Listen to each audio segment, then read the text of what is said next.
Je veux vivre pleinement de mon activité. Je veux être libre. Je veux vivre en abondance. Je veux me sentir légitime. Je veux aider un maximum de personnes. Je veux apporter du bien-être au plus grand nombre. Je veux avoir des résultats rapides. Je veux que les gens reconnaissent mon super pouvoir. Je veux avoir un impact positif sur le monde. Mais au fait, comment on fait pour arriver à tout ça ? Bienvenue sur Wellness Impact, le podcast dédié aux entrepreneurs du bien-être et du mieux-être.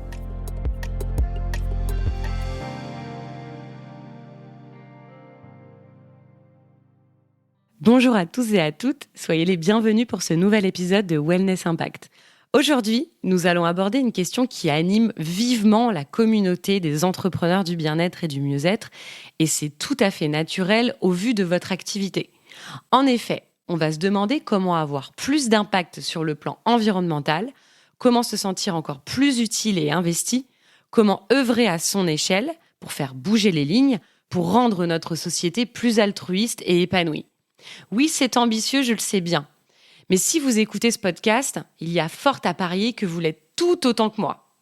Des petits gestes concrets qui font la différence, aux nouvelles habitudes à prendre, je vous propose un tour d'horizon de ce qui est en notre pouvoir pour aller encore plus loin et maximiser notre impact positif. Et puis bon, le titre du podcast, c'est quand même Wellness Impact. Avant de rentrer dans le vif du sujet, je tiens à faire quelques petites précisions.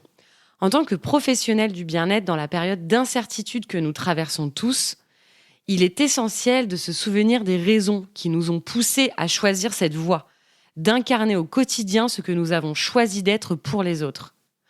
Nous sommes les agents de ce changement de paradigme, pour les valeurs que nous défendons, mais aussi par l'exemple que nous véhiculons, notamment dans nos vies professionnelles. Et oui, quand on a fait le choix de prendre soin des gens et du monde qui nous entoure, l'écologie est une thématique qui résonne naturellement en notre fort intérieur. Ce que je veux vous montrer aujourd'hui, c'est qu'il est possible de concilier business et protection de l'environnement sans tomber pour autant dans l'opportunisme et le greenwashing. Il existe un nombre incalculable de moyens d'apporter sa pierre à l'édifice et je n'ai pas la prétention de vous en faire une liste exhaustive, mais plutôt de vous dévoiler les leviers d'action liés à votre activité professionnelle. Car à votre échelle, en effet, il est possible d'avoir de l'impact, sans se culpabiliser en permanence d'entreprendre, et donc hélas de polluer, mais bien d'essayer de réduire notre consommation superflue et énergivore afin de s'adapter au mieux aux enjeux écologiques et sociétaux qui nous concernent tous et toutes. Vous commencez à en avoir l'habitude, je préfère à titre personnel la bienveillance à la moralisation, les conseils à la culpabilisation. Alors je nous invite toutes et tous, ensemble et solidaires, à faire de notre mieux, tout simplement. Parmi les petites actions quotidiennes de la vie professionnelle et personnelle pour réduire notre consommation énergétique, certaines semblent évidentes, quand d'autres, vous allez le voir, sont plus difficiles à envisager. Essayez d'imprimer moins de documents papier. Il faut en effet une dizaine de litres d'eau pour produire une seule feuille de papier. Alors dans l'idéal, n'imprimez que le nécessaire, triez et recyclez. En suivant cette logique, on privilégiera également la signature électronique des documents. Et là encore, concernant les mails et le stockage de documents en ligne, il y a du boulot. Pour te donner un ordre d'idée, en supprimant 30 mails, on économise l'énergie consommée par une ampoule allumée pendant 24 heures. Il est donc important de penser à le faire. On va pouvoir se familiariser également avec le slow marketing, qui consiste à communiquer moins pour communiquer mieux. Concrètement, on va réduire le nombre de mails envoyés à ses clients et ses prospects, ou à n'importe qui d'ailleurs, en essayant d'être plus efficace et concis. Pour illustrer, un mail envoyé équivaut à l'énergie déployée pour parcourir 1 kilomètre en voiture. Le stockage des éléments en ligne, le cloud, est aussi particulièrement énergivore.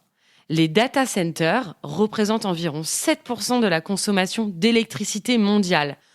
On préférera donc, vous en conviendrez, opter pour un stockage local, sur son ordinateur ou un disque dur par exemple. Ce genre de réflexe n'est pas évident à adopter au début, car il fait partie de la pollution invisible Et comme son nom l'indique, on peut vite avoir tendance à l'oublier. Beaucoup plus évident cette fois, on va pouvoir baisser le thermostat de son chauffage, utiliser moins sa voiture, éteindre ses appareils électroniques quand on ne les utilise pas. Et il faut savoir qu'ils ne consomment pas moins de 40% d'énergie, même lorsqu'ils sont en veille. On va également préférer utiliser un ordinateur portable qui consommera entre 50 et 80% d'énergie en moins qu'un ordinateur fixe. Et si on a besoin de renouveler son équipement informatique, pourquoi pas ne pas se tourner vers des appareils reconditionnés ? Tout le monde y trouve son compte, car ils sont souvent garantis, moins coûteux, et ne nécessitent aucune ressource énergétique pour leur fabrication. On pourra également réfléchir à l'option du prêt ou même de la location dans certains cas. Il n'est pas toujours nécessaire de posséder le matériel dont on a besoin finalement. Au moment de changer tes équipements, je te conseille de penser à l'économie circulaire, en les donnant à une association plutôt que de les laisser traîner dans un coin ou de les jeter. Comme on le voit, c'est toute l'approche de la consommation jetable qu'on va pouvoir remplacer par une consommation plus réfléchie et durable.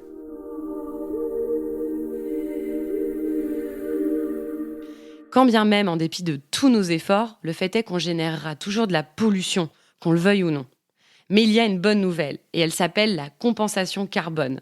Cette dernière va nous permettre d'intégrer des programmes visant à réduire certaines émissions de CO2 afin de réduire l'impact des nôtres. En voici quelques exemples. On va pouvoir choisir un fournisseur d'électricité verte qui va nous garantir qu'une quantité d'électricité renouvelable, solaire ou éolienne, équivalente à notre consommation sera injectée sur le réseau. Autre point d'action, on va pouvoir faire une infidélité à notre ami Google, qui consomme plus de 7 grammes de CO2 par recherche et plus de 8 millions de tonnes par an. C'était pour la petite histoire au passage. Pour s'orienter vers un moteur de recherche plus impliqué dans l'écologie. On peut penser à Lilo, qui investit 50% des fonds générés dans des projets écologiques. Ecogine, qui reverse une partie de ses fonds dans la protection de la nature et des animaux, ou encore Ecosia, qui permet de planter des arbres grâce aux fonds générés par nos recherches Internet. Plutôt formidable, non ? Et si vous souhaitez planter encore plus d'arbres dans le monde entier et avoir un suivi précis de votre impact environnemental positif, je vous conseille le programme Tree Nation. Enfin, dernier point, pour compenser nos émissions de CO2, on peut songer à créer des partenariats engagés avec des acteurs du développement durable, comme des marques green, pour tout ce qui concerne les huiles essentielles, les ouvrages pour vos formations, etc. Aussi des acteurs locaux, éco-responsables, opérateurs spécialisés, associations, ONG, etc., etc. Il en existe des milliers. Pour conclure ce podcast, il est primordial de changer son approche et sa vision de la consommation, d'essayer de penser à plus long terme, de se demander quels sont nos besoins réels et comment les optimiser au mieux pour limiter le superflu. Progressivement, la question écologique nous offre une opportunité de nous poser les bonnes questions, de revoir notre rapport aux besoins matériels et à notre consommation. Bien sûr, cette période est complexe et source d'anxiété pour beaucoup d'entre nous. Mais je crois qu'elle est nécessaire pour qu'on retrouve ce qui compte vraiment, ce qui est essentiel, fondamental et surtout durable. Chaque petit geste, chaque prise de conscience est un pas de plus vers une évolution à l'échelle sociétale et mondiale. Croyons en notre capacité à tirer le meilleur de cette transition, à retrouver de la sagesse et de la raison, à recréer un lien harmonieux et respectueux avec la nature, car elle est la mère qui porte en son sein toute la beauté de notre humanité. Je vous remercie de m'avoir écouté. À très vite. Merci d'avoir écouté cet épisode. J'espère qu'il saura t'aider et t'éclairer. N'hésite pas à le diffuser à un maximum de personnes. Et n'oublie pas de t'abonner sur mon compte Instagram, lea.misspoulet. À bientôt!